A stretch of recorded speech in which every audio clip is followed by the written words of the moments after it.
Gente, queria logo falar sobre uma coisa. Tem uma palavra chamada princípio.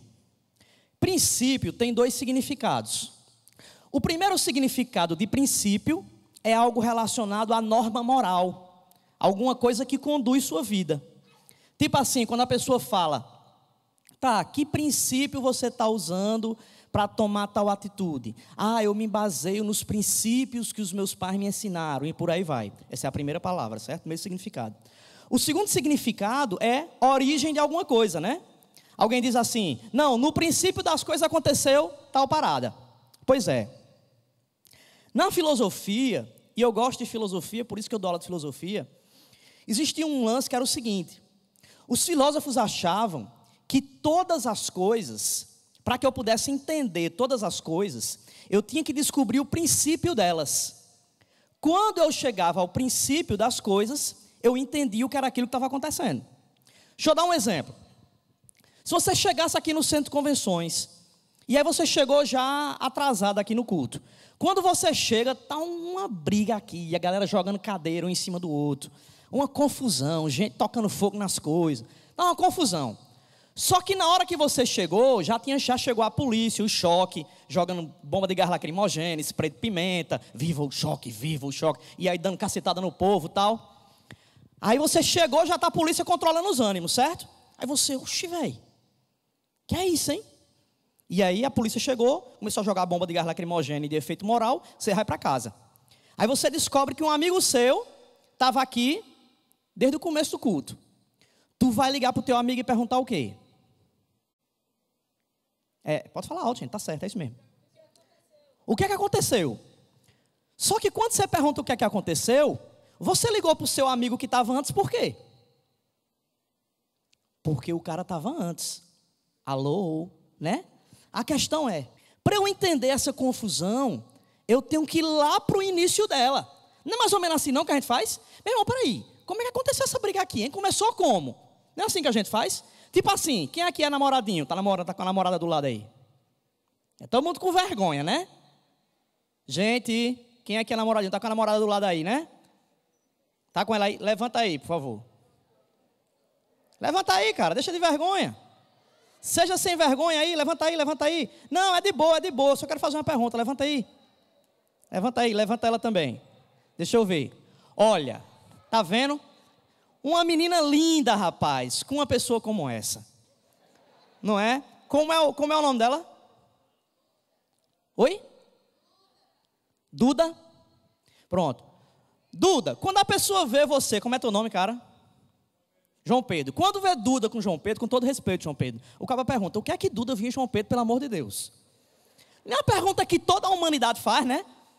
João Pedro, cara, que sorte! O que é que Duda viu em tu? O pessoal não pergunta isso, né, João Pedro? Acontece comigo e minha esposa. O pessoal pergunta assim, Sabrina, o que foi que aconteceu? Deus deu o dom da cegueira para Sabrina? Foi? O que é que acontece aí? Pode sentar, obrigado. Só que quando a galera olha um casal assim, que a mulher é bonita e o homem é feio, não dizendo que João Pedro é feio. Ele não é um padrão de comparação, Duda, né? Mas a galera geralmente pergunta, Duda, o que é que aconteceu? Aí Duda, romanticamente, vai dizer, não, é porque teve um dia que eu vi ele. Aí vai contar a história, né? Que eu ouvi, né? E aí vai contar a história, né? Ah, foi assim, assim, assim. Para eu entender essas coisas da vida, eu tenho que ir lá para o começo. Não é mais ou menos assim não que acontece? O menino chega e faz, mamãe, como é que eu era quando eu era pequeno? Eu pergunto isso à minha mãe, eu perguntava à minha mãe sempre, né? Eu descobri que eu não crescia. Eu disse, mãe, como é que aconteceu? Eu sendo pequena a vida toda, tal. Ah, meu filho, foi muito lindo. Você, criancinha, tal. Aí mente, né? Dizendo que eu era lindo. Só que quando a gente quer entender um fato, a gente vai para o começo das coisas. E é sobre isso que João está contando, gente. João no capítulo 1, já no versículo 1, ele traz um ensino que tem uma coisa muito interessante. É muito fácil a gente dizer que segue a Cristo. Ah, eu conheço o Senhor. Ah, não, Jesus, eu me relaciono com Ele. Uma coisa, gente, é a gente falar isso. Outra coisa é a gente ter Cristo como o princípio norteador de nossas vidas. Como aquele cara que nos conduz. E para eu entender isso, eu tenho que ir lá para o princípio. E aí João começa dizendo assim, ó.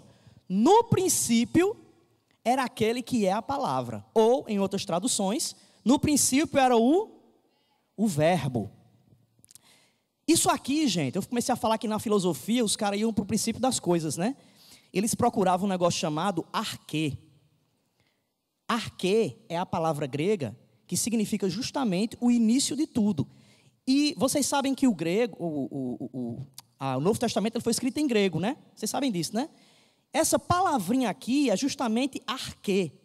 Diz assim, no arquê, no início de tudo, era aquele que é a palavra. Ele estava com Deus e era Deus. Ele estava com Deus no princípio. Versículo 3. Todas as coisas foram feitas por intermédio dele. Sem ele, nada do que existe teria sido feito. Nele estava a vida, e esta era a luz dos homens. A luz brilha nas trevas, e as trevas não a derrotaram. Surgiu um homem enviado por Deus, chamado João. Ele veio como testemunha para testificar acerca da luz, a fim de que, por meio dele, todos os homens crescem. Ele próprio não era a luz, mas veio como testemunha da luz. Estava chegando ao mundo a verdadeira luz que ilumina todos os homens. Aquele que é a palavra estava no mundo, e o mundo foi feito por intermédio dele, mas o mundo não o reconheceu. Veio para o que era seu, mas os seus não receberam.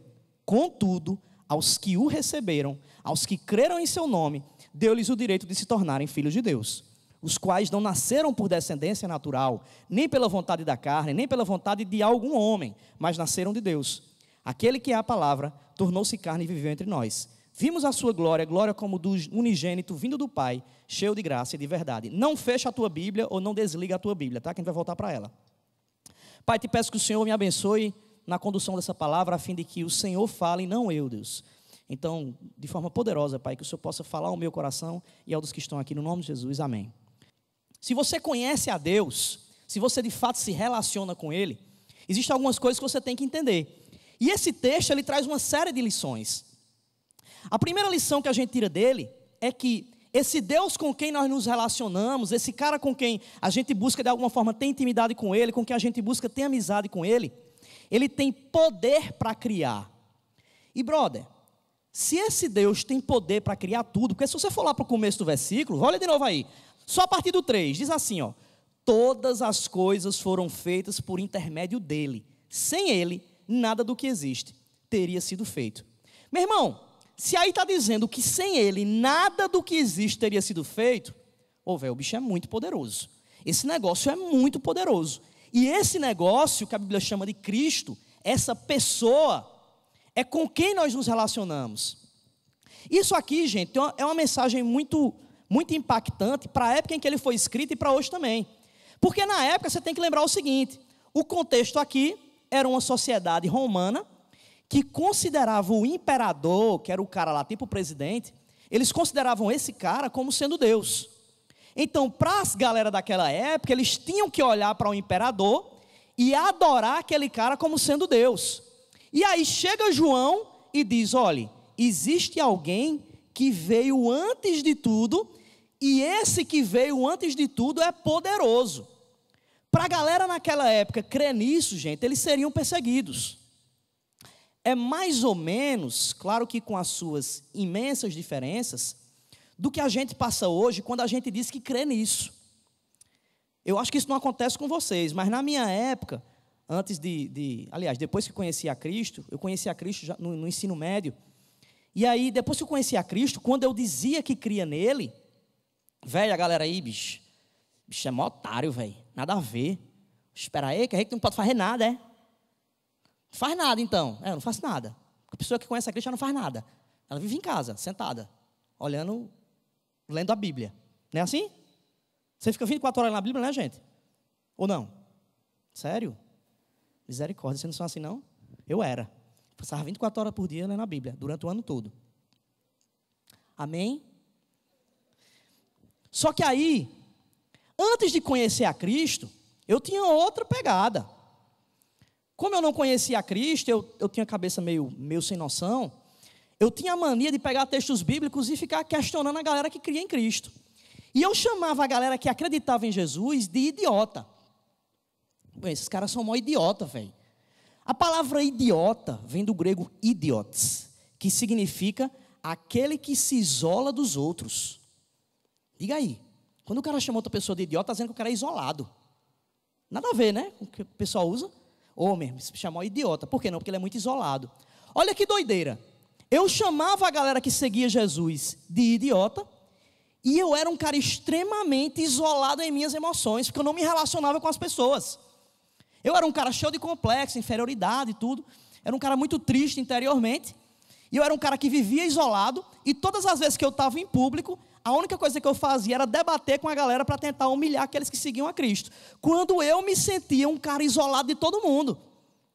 Gente, é mais ou menos como aqueles que aborrecem a nossa fé hoje em dia. São pessoas que estão totalmente vazias interiormente e que são carentes do nosso amor. Eu era assim, eu era um cara extremamente carente de amor, só que como eu não reconhecia isso, a artimanha que eu usava era zombar daquela galera que seguia a Cristo. E aí eu perseguia pessoas que viviam esse evangelho.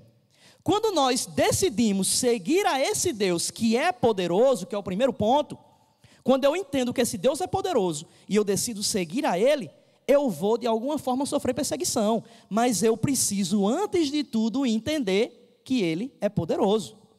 E aí, desce mais um pouquinho para o versículo 4. Diz assim, versículo 4 e 5. Nele estava a vida, e esta era a luz dos homens. A luz brilha nas trevas, e as trevas não a derrotaram. A segunda coisa que eu preciso entender, gente, é que esse Deus é detentor de todo conhecimento. O texto fala aqui que nele estava a vida, e esta era a luz dos homens. A luz, nesse contexto aqui, significa conhecimento. Eu não sei se alguém já ouviu falar na caverna de Platão. Quem já ouviu falar na caverna de Platão, nessa história? Pois é. Galera que é meu aluno, se não levantar a mão, amanhã eu tiro 2 pontos. Eu vi falando isso, né? Na caverna de Platão, é um mito que um filósofo diz o seguinte: tinha uma galera dentro de uma caverna, e tinha um buraco lá, nessa caverna, onde entrava luz. Só que quem estava dentro, passou a vida acorrentado ali, desde que nasceu era acorrentado, e nunca viu o que acontecia do lado de fora. Só que o que acontece? A brecha de luz que passava, fazia com que as pessoas que passavam pelo lado de fora, a luz batesse neles, e as pessoas viam apenas sombras. Só que quando você pega um buraquinho pequeno, joga a luz e bota uma imagem por trás, ela projeta de uma forma maior, né? Assim que faz, né? Você bota a mão em frente a uma vela, você vê a sua mão, a sombra maior lá projetada, né? E aí os caras viam pessoas passando lá de fora, mas eles não viam as pessoas. Eles viam apenas as sombras projetadas e achavam que eram monstros. Se você também falar do lado de fora de um buraco e botar a sua boca em direção ao buraco, o som vai mudar, né? Então, as pessoas falavam do lado de fora e os caras ouviam assim, ó. As pessoas pensavam o quê? Olhavam para as sombras, viam aquela coisa gigantesca, toda deformada andando, e o som assim, o que é que eles pensavam? Tá cheio de monstro aí fora. Eu não tenho coragem de sair, porque os monstros vão me pegar. E aí Platão diz que essa galera vivia em trevas. Justamente porque para a filosofia, não ter luz é não ter o verdadeiro conhecimento. E aí Platão disse que um doido lá resolve se livrar e faz: meu irmão, eu vou sair para ver o que é que tem lá fora. Quando ele sai, ele fez: meu irmão doido, tem monstro não, velho, isso é a galera aqui fora. Aí ele volta para dizer para a galera que, na verdade, aquilo ali que eles viam eram só coisas distorcidas. Quando ele entra e fala para eles, ninguém acredita nele. Gente, você conhece a verdade. Esse mesmo evangelista que fala no capítulo 1 isso, ele diz no seu mesmo evangelho, ele usa as palavras de Jesus dizendo: eu sou o caminho, a verdade e a vida. Esse é o Deus detentor de todo conhecimento. E essa verdade liberta quem está escravizado. Por isso, gente, que muitas vezes o cara está falando de Jesus para alguém, e quando o cara fala de Jesus para alguém, ele vê como se aquilo fosse algo que fosse levar à libertação. Eu uso muito o filme Matrix, eu sou muito ligado nele, eu gosto muito. Porque o filme Matrix fala de uma galera que descobre que é retirada da Matrix, que é um mundo lá imaginário, tudo, um mundo mentiroso, manipulado. E quando eles descobrem a verdade, o desejo deles é que todo mundo seja liberto. Deveria ser mais ou menos assim com a gente. A gente conhece a verdade, então é o quê? Caramba, velho. A galera está aí fora totalmente perdida, com os olhos vendados, e eu preciso levar a luz do conhecimento para eles. E aí ele diz que a luz brilha nas trevas e as trevas não a derrotaram. Gente, treva aqui tem um significado de coisas morais, de práticas morais. Quando nós seguimos a esse Deus e entendemos que Ele é o Deus verdadeiro, quando eu entendo que Ele é a verdade, eu começo a entender que eu preciso ter práticas diferentes. Entenda, eu não vou ter práticas diferentes para que esse Deus me aceite. Não é isso não. Não é a sua prática que faz com que Deus lhe aceite. Você vai ter prática diferente porque Ele te aceitou. Então, a partir do momento que você olha e faz, meu irmão, velho, esse Deus me aceita, então eu preciso andar de forma diferente. É a coisa inversa. E aí continua. Vê só. Versículo 6. Diz assim: surgiu um homem enviado por Deus, chamado João. Ele veio como testemunha para testificar acerca da luz, a fim de que, por meio dele, todos os homens crescem. Ele próprio não era a luz, mas veio como testemunha da luz. Estava chegando ao mundo a verdadeira luz, que ilumina todos os homens. Gente, esse texto aqui começa a falar do cara que estava anunciando a vinda de Cristo. Esse texto diz que teve um cara que começou a testemunhar de alguém que vinha salvar a humanidade. Meu irmão, esse aqui sou eu e é você. Quando eu entendo verdadeiramente quem Cristo é, e aqui é o ponto 3, eu me torno testemunha dele. Ah, Saulo, é muito difícil ser testemunha de Jesus, velho. Não é difícil ser testemunha de alguém, não? E de Jesus é muito mais difícil. Sabe por quê? Porque dá vergonha, velho. Ou não dá?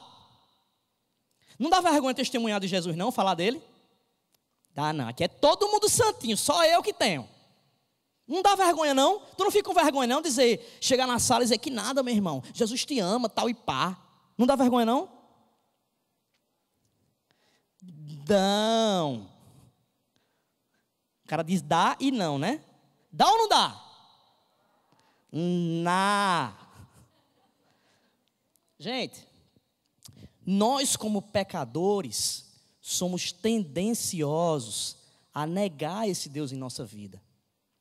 E eu, quando tive um encontro com Cristo, eu fiquei doido para falar dele, sabe? Você, meu irmão, velho, pô, eu ia dar um tiro no ouvido, cara. Eu ia me matar. E esse Deus foi lá e me resgatou. Eu zombava de Jesus. Eu juntava a galera assim, sentava no debate e ia falar mal dele, pegava a Bíblia, distorcia e tal. E Jesus foi lá e me quis mesmo assim. Ah, velho, meu irmão, vou falar de Jesus agora. Só que cadê a coragem? Na verdade, não era nem a coragem. Eu não sabia como falar dele. Eu não tinha estratégia. É mais ou menos assim contigo? O cara chega e diz, irmão, eu preciso falar de Jesus para essa pessoa, mas não sei como não. Acontece assim contigo ou é só comigo? É porque eu sou burro. Acontece contigo também, não? Com ninguém acontece aqui, tá bom. Não, vocês são um nível... Não acontece com ninguém aqui de ter dificuldade de falar com Jesus. Isso é sincero, gente. Aí, beleza. Estou conversando com pessoas agora iguais a mim. Só que aí, o que é que eu fiz? Eu disse, brother, eu preciso armar estratégias. Eu preciso, porque é isso, gente. A Bíblia diz uma coisa interessante. Jesus, quando está com a mulher samaritana, ele diz que se nós temos a água da vida, nós não conseguimos conter essa água só em nós. Ele diz, essa água vai transbordar para outros. Então, cara, eu não posso guardar isso só para mim. E eu comecei a pensar, meu irmão, preciso fazer alguma coisa para proclamar quem Jesus é para mim na vida de outros. Beleza, galera? Para de conversar aí, para de conversar aí. E aí eu comecei a pensar em estratégias. Gente, eu comecei a dizer assim, ó, Senhor, eu quero ser usado por Ti para levar Jesus para outras pessoas. E aí, brother, Deus começa a dar estratégia para o cara, é só você abrir seu coração para isso. Eu estava no Godstock do ano passado, né, na Praia Limpa. Eu não sei se alguém foi para aquela ação da Praia Limpa, que a gente foi limpar a praia, tudo. Por isso que não é Praia Limpa, né? Praia Limpa, é limpar a praia. E aí, eu fui evangelizar com a galera. Aí eu fui comprar uma água de coco, ó. Aí eu cheguei lá, no cara da barraquinha. Aí eu fiz, Deus, eu quero evangelizar esse cara. Caramba, eu queria muito evangelizar esse cara, ó. Aí o cara trouxe lá água, tal, furou o negócio, botou o canudo. Aí eu paguei. Aí eu dei 2 guto-guto lá na água. Aí eu fiz, caramba, que água gostosa, né? Aí o cara, tipo, não sei, né? Eu não estou tomando. Oi. Aí eu, que água gostosa, cara. Rapaz, parabéns aí, viu? Água muito boa. Aí o cara ficou, Aí eu, foi o senhor que fez? Né? Pô, água boa, o cara tá vendendo, deve ter feito, né? Eu vi, foi o senhor que fez? Aí ele olhou assim, tipo, pô, esse cara é muito isolado, ele ia dizer, né? Aí ele olhou e, não. Foi o senhor que fez, não? Ele, não. Eu fiz. Aí eu virei assim, né? Não foi o senhor que fez, não? Ele fez, não. Isso é água de coco. Eu fiz, eu sei, mas não foi o senhor que fez, não? Não. Vem de um coqueiro. Aí, e é? Aí o bicho olhou assim, tipo, fez, esse bicho é lesa. Aí o bicho olhou e fez, é. Aí eu fiz, pô, rapaz, quem fez é muito desenrolado, não é não? Aí ele, é. Né? Aí eu fiz, caramba, e como é que eu faço para agradecer a ele, hein? Aí o bicho olhou e fez, sei não. Aí eu, pois eu sei. Pergunte-me como. Aí, brother, Deus me deu um gancho na hora desse negócio da água de coco. E eu disse, é o seguinte, ó. Quem fez isso aqui foi o pai, tá ligado? E tu sabe que todo pai tem um filho. E aí, velho, eu comecei a evangelizar o cara nessa doideira. Meu irmão, eu saí de lá. Sabe o que o cara dizia? Meu irmão, que massa, doido. Eu nunca tinha pensado nisso. Que água de coco foi Deus que fez, ó. Diga aí, que coisa mais espetacular que eu descobri naquela manhã. Só que, brother, eu descobri que todas as vezes que eu me colocar diante desse Deus, reconhecendo quem Ele é, eu preciso falar dele para outras pessoas. E todas as vezes que eu disser, Senhor, me usa para isso, Ele vai me dar uma estratégia, cara. Então, meu irmão, se você conhece esse Deus, você precisa entender que Ele é poderoso. Mas você também precisa entender que você precisa falar dele para outras pessoas. E você também precisa entender outra coisa. Se você abrir o seu coração para que Ele te use, Ele vai te dar criatividade, cara. A gente vai ter o God Stock de novo e a Rede Livre vai estar dentro. Vai ou não vai? Vai. Rede Livre está dentro do God Stock, cara. E, gente, tem uma ação do God Stock que é muito punk para falar de Jesus. É um negócio chamado Água da Vida. Alguém aqui estava na Água da Vida ano passado? Vocês vão estar esse ano, que ano passado a Rede Livre não estava na Água da Vida. Esse ano vocês vão entrar. Sabe como é? Olha que coisa simples. Olha que estratégia. Tu vai para o sinal de trânsito, com uns copinhos d'água, dá água de graça para o povo no sinal. Coisa muito simples. Eu tenho vergonha de falar de Jesus. Beleza, você só vai dizer uma frase. Quando o cara abrir o vidro, não é água de graça. Aí quando o cara tira a laminazinha lá, que bebe na hora, se o sinal estiver parado, ou então você só entrega, você só vai dizer assim, ó, deixa eu dizer uma coisa para o senhor. Quando o senhor tomar essa água aí, o senhor vai ter sede de novo. Ele vai dizer, é nada. Que descoberta. Você vai dizer, tá, que lezeira que eu vou dizer. Não, você vai dizer assim. Quando o senhor beber essa água, você vai ter sede de novo. Aí o cara vai dizer, sim, óbvio. Ele fez, pois é, mas tem uma água que se o senhor beber, nunca mais o senhor vai ter sede. O cara vai dizer. Ou ele vai saber que tu é crente e vai dizer, tá. Se ele for crente, ele vai dizer assim, ó, amém. Ou então, ele pode dizer o que muitos disseram ano passado, como assim? Aí você pode dizer assim, leia João capítulo 4. Ou então você pode dizer assim, ó, encosta ali na frente para ele dizer. Quando o cara encostar, você vai dizer assim, ó, rapaz, eu só sei de uma coisa, Jesus é a água viva que mata a tua sede. Meu irmão, não se preocupe, Deus vai botar coisa na tua boca que tu não sabe de onde veio. A questão é, tu está disposto a ser usado por Deus? Tu está disposto a ser usado por Deus? Porque, meu irmão, se você se disponibilizar para que Deus te use, cara, Ele vai te usar. É na sala de aula, cara, se disponibiliza para Ele te usar, que Ele te usa. Gente, está aqui quem tinha mais dificuldade de falar de Jesus. E só foi dizer, Deus, eu quero ser usado, que começou a vir estratégia. Na universidade, cara, quando eu não sabia o que fazer, eu dizia, Deus, me usa de alguma forma para falar do teu amor para esse cara. E aí aquele cara, no outro dia, chegava e dizia, cara, estou passando um problema em casa. E bicho, porque minha mãe descobriu que está com câncer, ó. É mesmo, cara, bicho, estou mal, tá, eu fiz, posso orar por tu, cara, e por ela? O cara, velho, o cara está com a mãe doente. Claro que ele vai querer oração, bicho. O que é que eu fazia? Eu ia pedir a Deus pela cura da mulher. Só que aquilo já fazia com que o cara fizesse: meu irmão, que massa, cara. Esse cara tem um relacionamento com Deus assim, de quem fala com ele como um filho está falando com o pai. Quando você entende quem Cristo é, você não aguenta isso só para você. E aí, gente, por fim, versículo 10. Aquele que é a palavra estava no mundo, e o mundo foi feito por intermédio dele, mas o mundo não reconheceu. Veio para o que era seu, mas os seus não receberam. Contudo, aos que o receberam, aos que creram em seu nome, deu-lhes o direito de se tornarem filhos de Deus, os quais não nasceram por descendência natural, nem pela vontade da carne, nem pela vontade de algum homem, mas nasceram de Deus. Aquele que é a palavra tornou-se carne e viveu entre nós. Vimos a sua glória, glória como do unigênito vindo do Pai, cheio de graça e de verdade. Gente, o último ponto que você tem que entender é que se você conhece a esse Deus, você é um privilegiado, cara. Esse texto diz que você não nasceu de Deus por descendência humana. Não é porque os teus pais conhecem a Cristo que tu vai conhecer. Porque Deus não tem neto, cara. Deus tem filho. Então, se os teus pais conhecem a Cristo, tu não tem nada a ver com a história.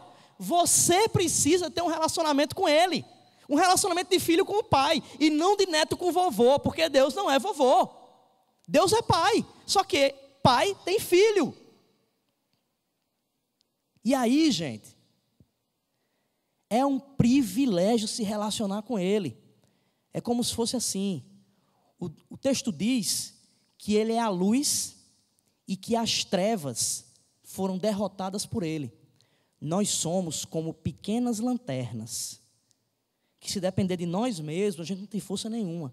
Mas Deus te colocou como lanterna para você entrar nas trevas da tua vizinhança, da tua família, da tua escola, se você trabalha, do teu trabalho, dos relacionamentos em geral, para que você possa somente indicar para a galera onde é que está a luz maior. Tem uma música de um ministério de louvor chamado Paralamas do Sucesso, um grupo gospel, daquele ministro de louvor, Herbert Viana, né? Acho que é bispo Herbert Viana, que é Lanterna dos Afogados. Quando esse cara fez essa música, ele fez falando de mulheres que esperavam seus maridos, que estavam em alto mar, eram pescadores, e elas ficavam com lanternas, mostrando para eles, esperando eles chegarem, para que elas pudessem descansar em paz, pudessem ter uma noite de sono tranquilas, uma noite de sono tranquila. E aí eu vendo essa letra, eu fiz, cara, Lanterna dos Afogados não foi escrita com a intenção de ser uma letra gospel. Só que para mim, Lanterna dos Afogados somos como eu e você. Nós somos pequenas lanternas apontando para a galera que está morrendo afogado, que está nadando lá no mar sem saber onde é que está a costa. A gente está na costa, não nas costas, está na costa, na beira, com a lanterna dizendo, como um farolzinho dizendo, meu irmão, vem para o lado de cá. A letra diz assim, ó.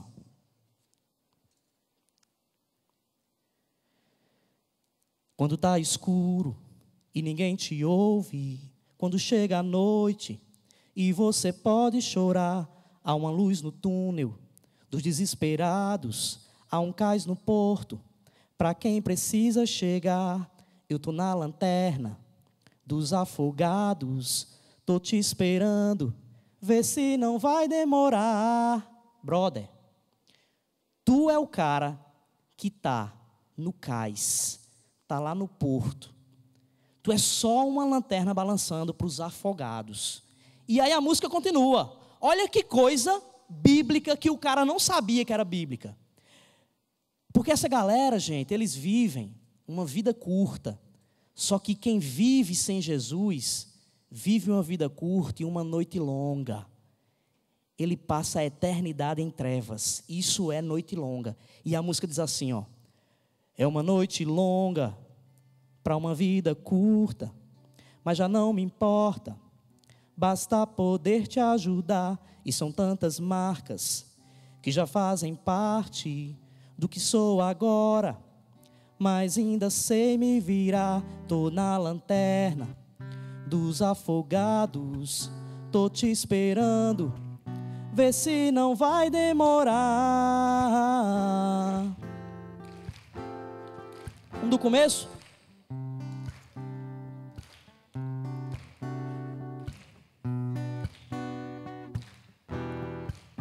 Quando tá escuro e ninguém te ouve, quando chega a noite e você pode chorar, há uma luz no túnel dos desesperados, há um cais no porto pra quem precisa chegar. Eu tô na lanterna dos afogados, tô te esperando, vê se não vai demorar.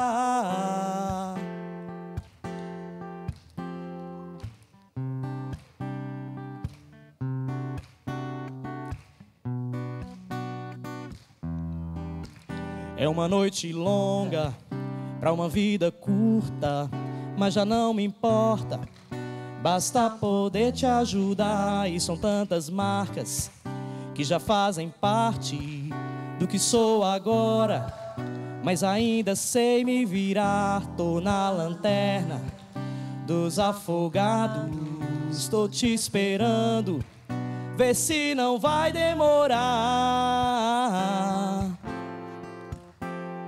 Cara, você tem um privilégio de ser uma pequena lanterna. E se você depender das suas pilhas, você não vai conseguir mostrar isso para ninguém. Você vai ter vergonha, sua lanterna vai ter tampa, sua pilha vai estar descarregada. A questão é que existe um Deus que Ele carrega as tuas baterias e que Ele não coloca só um LEDzinho. Ele coloca um holofote para que você brilhe em nome dEle e resgate as vidas que estão afogadas, para que estejam na eternidade com Cristo e com você. Seja luz.